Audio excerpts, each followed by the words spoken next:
Our friend Pete Blackburn from the What Chaos Show on YouTube covers the NHL. Also, if you watched the Seth Jarvis episode of Face Off on Amazon, which was great, I clearly was way too close to whatever camera I was on whenever they use clips of the podcast. Pete Blackburn often featured. How are you, sir? TV star. Thank you very much. Yeah, I've been great. And I would say that we co-starred. Yeah. Again, you were properly distanced from the camera. I had the camera. I think you could see all the way up my nostrils.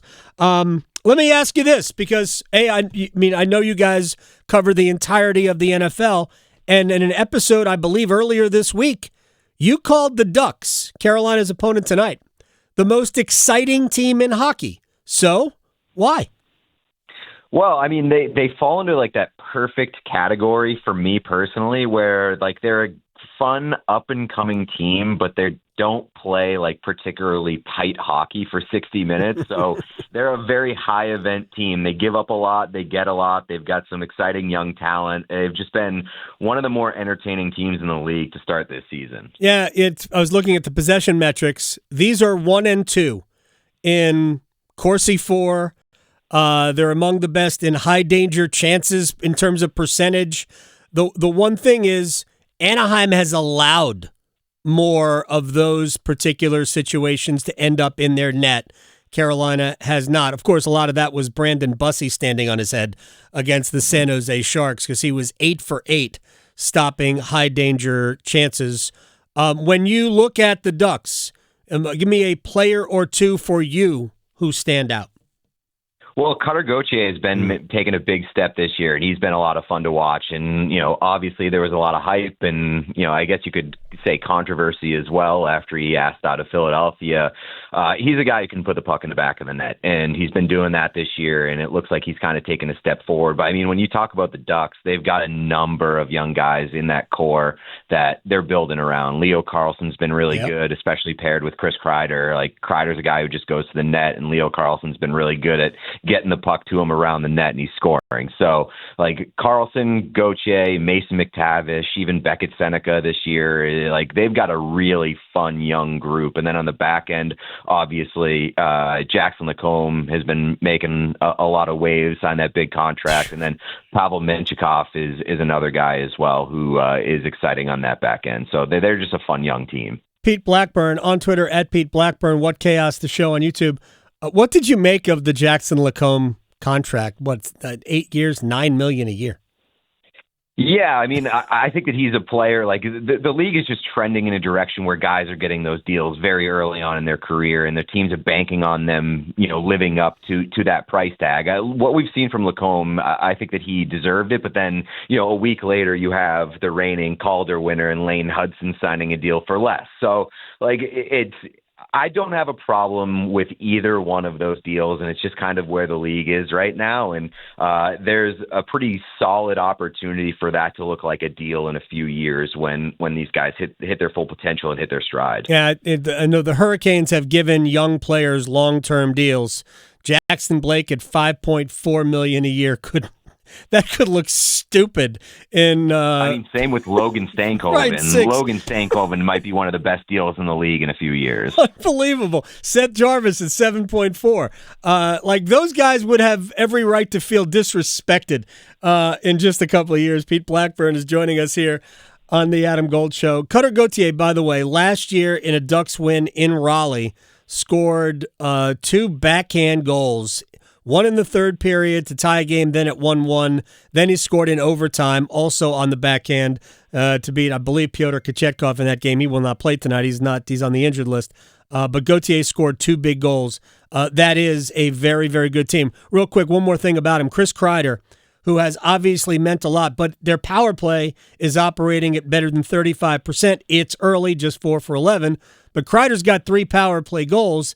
That's what he does for a living. That in and of itself might be enough to get the Ducks in the playoffs.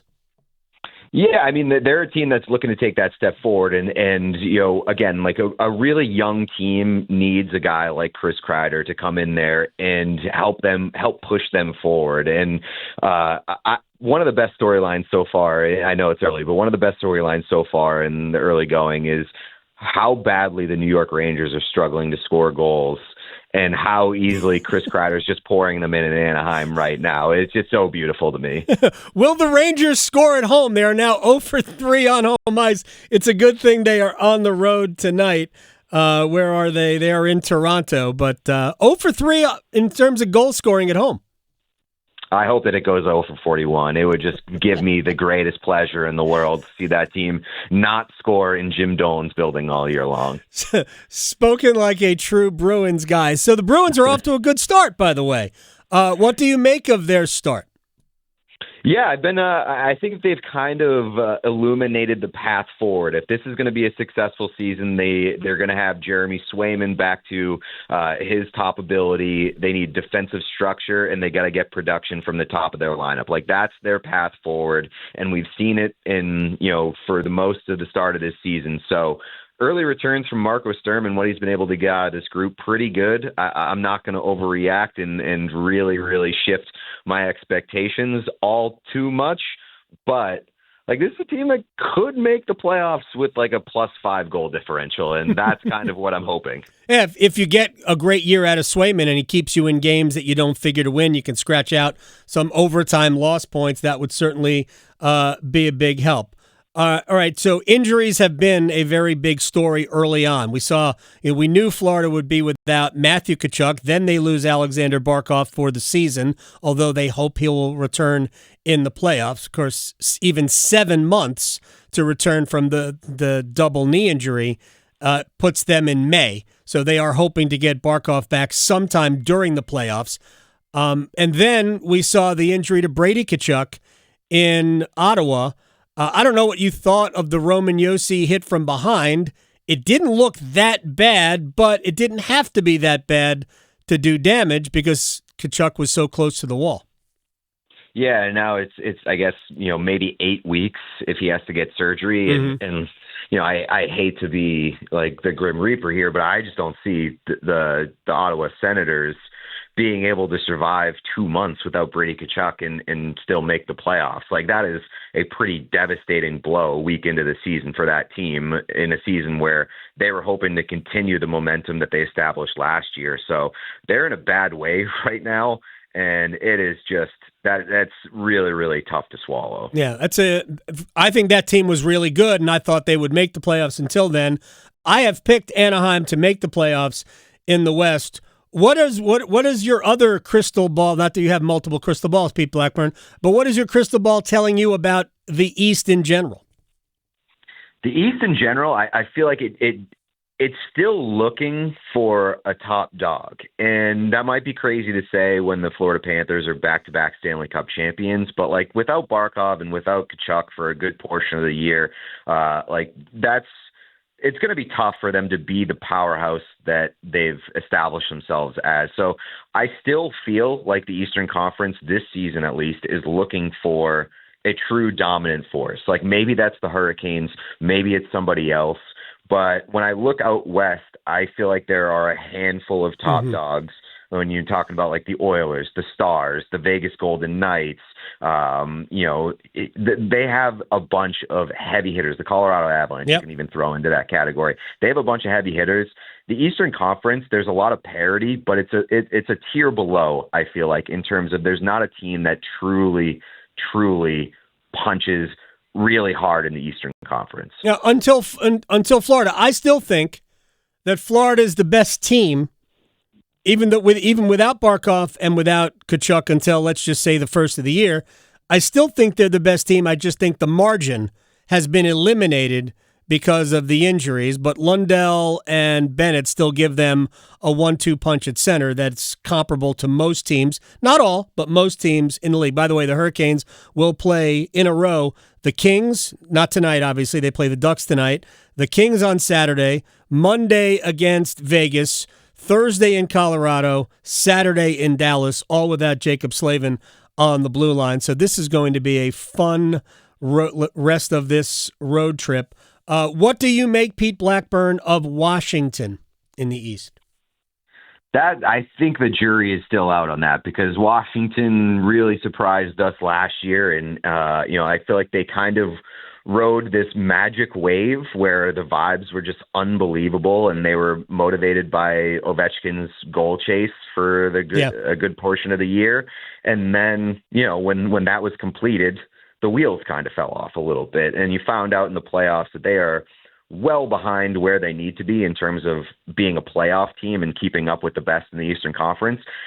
I expect some regression for Washington. I don't know how far that puts them back, but I don't expect them to be the team that they were last year. Yeah, 118 points or 116 points. They can regress some and still be a playoff team. I have them out, but, honestly, I can't guarantee it that I know who the third best team in the Metro is. Could be the Capitals, could be the Rangers, could be the Islanders. Matthew Schaefer's been really good for them, the first overall pick in the draft. We're playing, 26 minutes the other night? That seems a little excessive for an 18-year-old. I mean, in a league where you try to protect your young guys, it seems like kind of crazy, but also they love what they're seeing out of that kid. And as long as he can handle the minutes, as long as it's not too much for him, we are no longer in an NHL where young defensemen need 200 games to find out what they are. That has really, really changed over the past decade or so, where young defensemen can come in and take over games and really have an impact right away without necessarily needing to be protected. So, I don't think that he's going to push them to where they need to be in terms of contending or getting into the playoffs, not in year one, but if he can shoulder the load and show that he's capable of being that number one guy right off the bat, then all the power to him. All right, final question coming up for Pete Blackburn. By the way, the Islanders haven't won a game yet. Buffalo had not won a game until last night when they hung 8-4 win. Was it on Detroit last? Who'd they beat last night? Ottawa. That's right. I did dig Ottawa's red uniforms. Who's the first coach to get fired? I still think that it is Lindy Ruff. I believe that Buffalo, the stakes are really high in Buffalo, and given the playoff drought, I think that the trigger might be pretty quick if things don't go well there. Yeah, especially if Tage Thompson sounds depressed in the locker room after most games. Pete Blackburn, What Chaos, the show on YouTube. Go check it out. They have fun. They talk about hockey, and that's fun as well. At Pete Blackburn on Twitter. Thank you very much, man. I appreciate your time. Thank you very much. You got it. You got it. Pete Blackburn here on the Adam Gold Show.